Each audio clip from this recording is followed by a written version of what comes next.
Greetings. Today is January 30, 2026, and we have an overview of the combat events on the Eastern Front. What has the fear of commanders led to?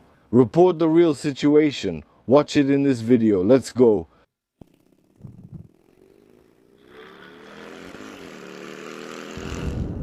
The occupiers haven't had much success this week, but they're hitting us hard. Still, we're giving them a tough time too. Let's go. Starting from the north. In the area of Orekhovo-Vasilivka, the enemy advanced along the road to Sloviansk. Not much, but they have only 2 kilometers left to reach Privilia. In the areas of Novomarkov, Markov-Malsky and Chasiv Yar, there are no significant changes. Kostiantynivka is the main Russian target, with fighting on its outskirts and constant shelling from glide bombs, rocket artillery, regular artillery, and various drones. Our main defense is our drones.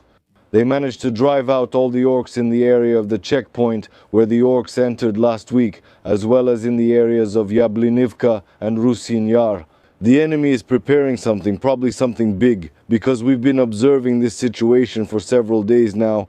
Before I continue, I want to remind you that on Tuesday, to celebrate 300,000 subscribers, I launched a special fundraising campaign in the Forest section for the 3rd Brigade Kolodny Yar. We're raising funds for an inverter generator, charging station, Mavic 3T drone with thermal imager, and quad bike. Our total need is 630. At the moment, we've collected less than half, about 300,000, so I ask everyone to join this fundraiser. All the details are in the description below the video. Let's continue with the front situation. For several days now, we've been observing that a pair of IFVs goes out, drives a bit, and then returns. The next day they go out again, but drive a little further, and so on day after day. Write in the comments what you think they're doing. Are they training, or do they want to find out where we'll hit them? In this area, nearly every day, suicide attackers break through on motorcycles and ATVs. I call them suicide attackers because none survive.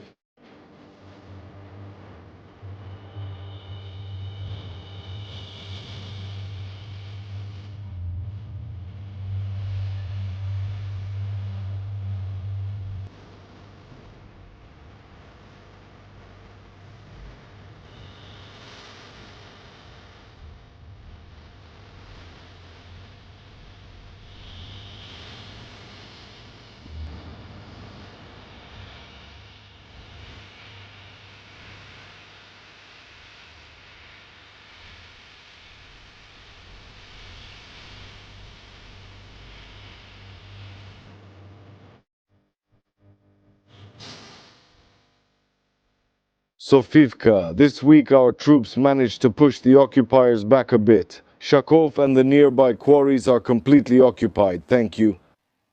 Pokrovsk direction, Mirnohrad, Pokrovsk, Rishene and Obi Mezhova.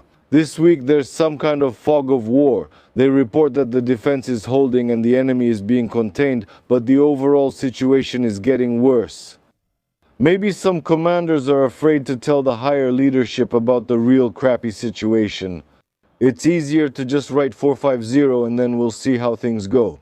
Every day more screw-ups pile up, their effects impossible to hide, and it's the regular soldiers on the front who suffer. Like, for example, on the Pokrovsk direction we're holding the line, but further back in the rear Dnipropetrovsk region from Petropavlivka towards Pavlohrad, the enemy is covering the main road with their UAVs. More than a dozen vehicles have already been destroyed. Write in the comments. Maybe we need to create special commissions that will independently monitor the front and compare it with commanders' reports, because otherwise we'll end up like Russian fake reports and media with their rosy victories. I think others can handle this. Right now I'm in Druzhkivka. It's a city between Kramatorsk and Kostiantynivka. And with each passing day, the number of different types of drones keeps increasing, plus cabs and multiple launch rocket system strikes come in systematically. Gradually, Druzhkivka is turning into ruins. Well, I'll show you a bit of the war landscape. Let's walk around here.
This is exactly what we're fighting against the destruction of our cities. We're fighting for life. And I remind everyone to join our important fundraiser. Together, we will definitely win. Glory to Ukraine, the armed forces, volunteers, and Putin is a jerk.